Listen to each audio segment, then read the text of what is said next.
If only there was a way I could go back to before I bought that ticket. Not time travel, that's stupid, but inversion.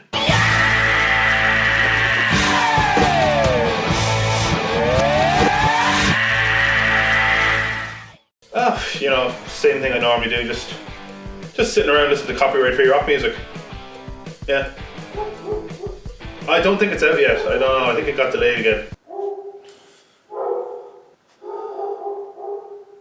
Yeah, I'm afraid I'm gonna have to call you back.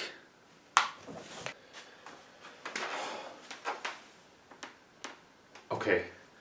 I think I've gone back 3 days.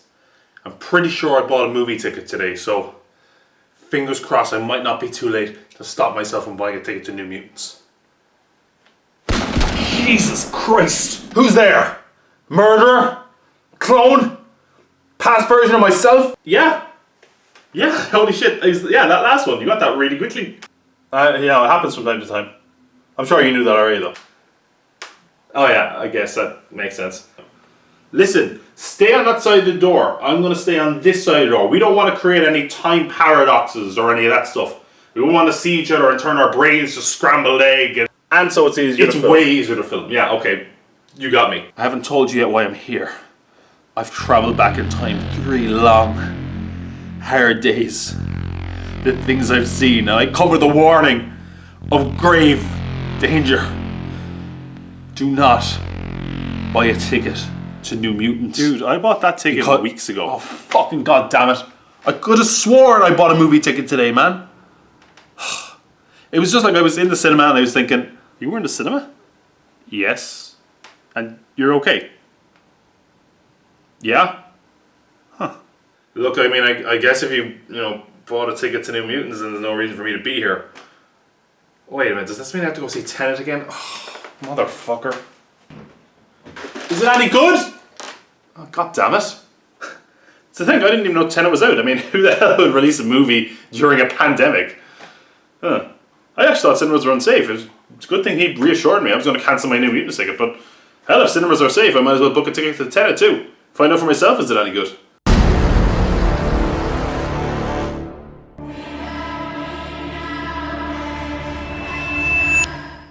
It's here! New Mutants! I don't know really what to say. I didn't think this would happen. I'm pretty much speechless.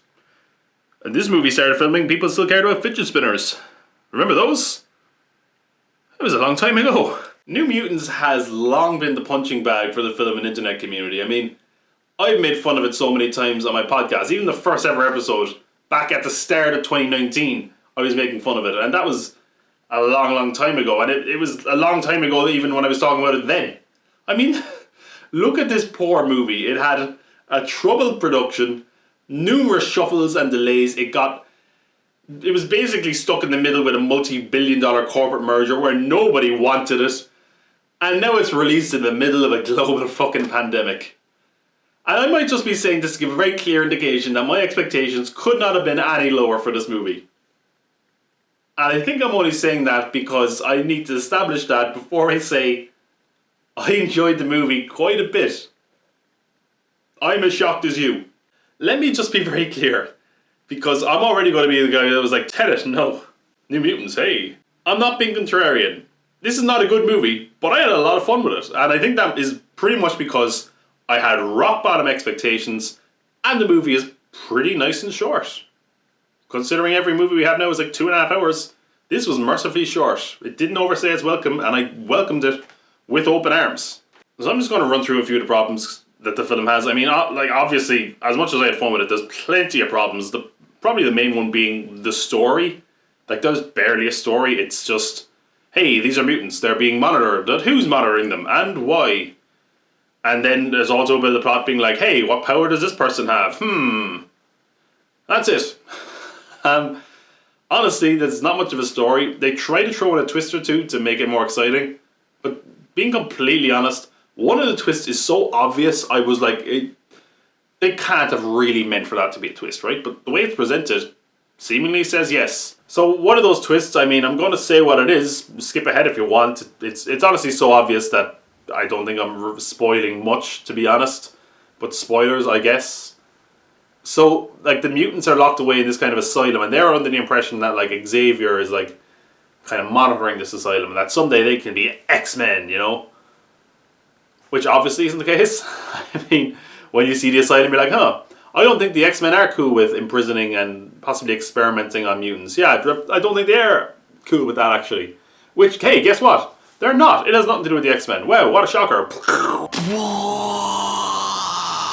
It's run by the Essex Corporation, the company owned by Mr. Sinister, who is not in the film. Maybe he was going to be in a post-credit scene. Maybe he was going to be in a sequel. Not now. Doesn't matter.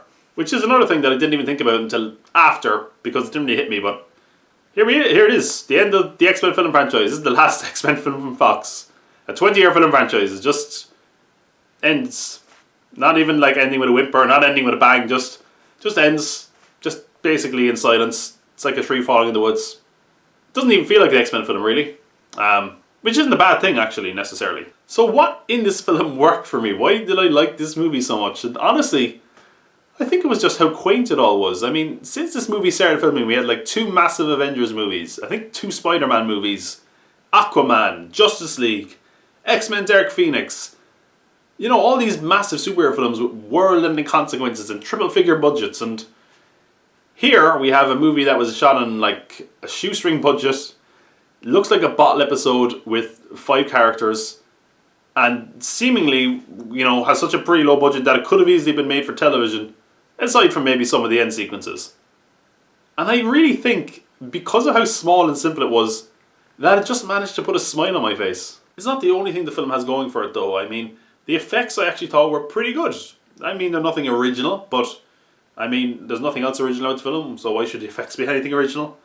The production design and the kind of locations in the film I actually thought were quite good. They weren't shot particularly interestingly. I mean, the cinematography in the movie is just incredibly bland. You get a lot of shots of security cameras and screens revealing plot information, just amateurish stuff. But there are some things that work. I mean, the film is meant to be scary, I think, but it's not really at all. But there are some cool visual moments there that at least are memorable enough. What really worked for me, though, and what kind of saves the movie, in my opinion, is the cast.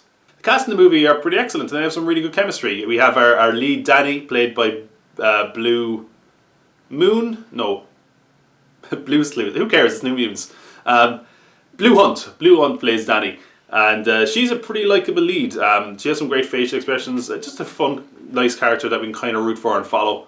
That we can be invested in. And I thought her Demon Bear powers were pretty cool.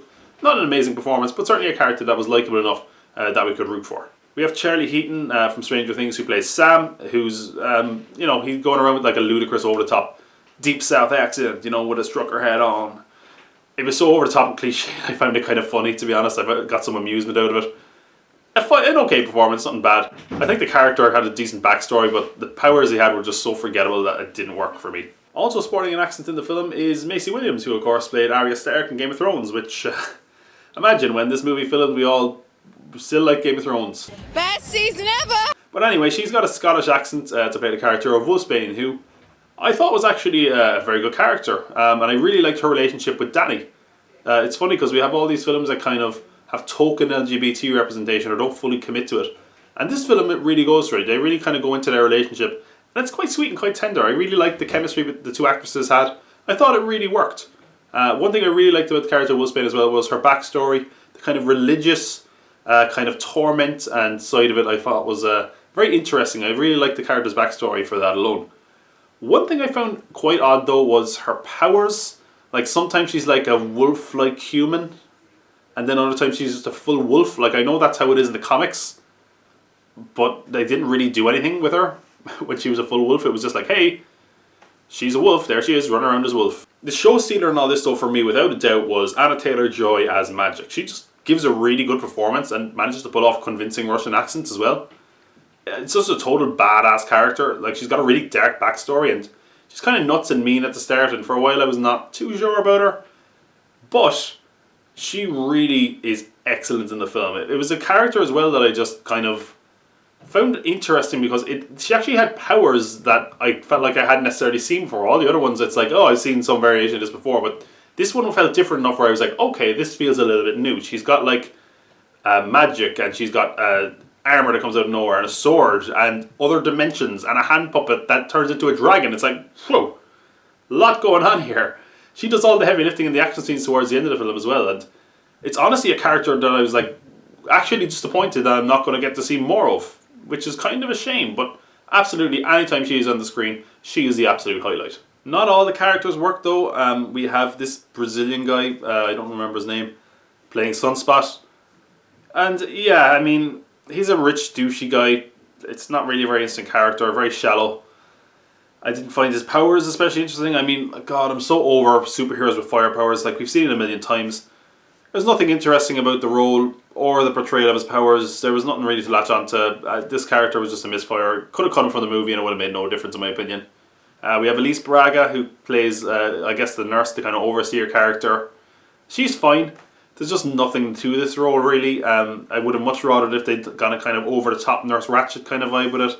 Instead, it's just a fairly boring, flat character, which is a shame because she kind of is the antagonist. Like, there's no real threat in the film, and she should have been that, but unfortunately, there's nothing there for her to work with. It's just a very flat character that's entirely uninteresting. That's what worked for me in the film, though, to be honest, was the characters, learning a bit about them, seeing them bond and interact with each other. And honestly, most of the film is that, so I guess that's why I had fun with it. They obviously wanted this to be kind of the first installment where you're introduced to all these characters and they go off on their next big adventure, but we're not going to get that next big adventure, and surprisingly, I'm kind of bummed out about that. There's not much else to say about New Mutants. I'm as surprised as anyone that I actually enjoyed it, but I think I like the cast and the characters, and the smaller scale of the movie really worked for me. It's not a very original film, but there was certainly enough in it that I actually enjoyed it, and if you go in to see this with low expectations, considering the word of mouth, you most likely will, you might find yourself mindlessly enjoying it as well. I mean, don't get me wrong, it's not a good enough film to champion, but it's not a bad enough film to rip to shreds either. I can't believe I'm that guy who really liked New Mutants, despite all the shit I've given it.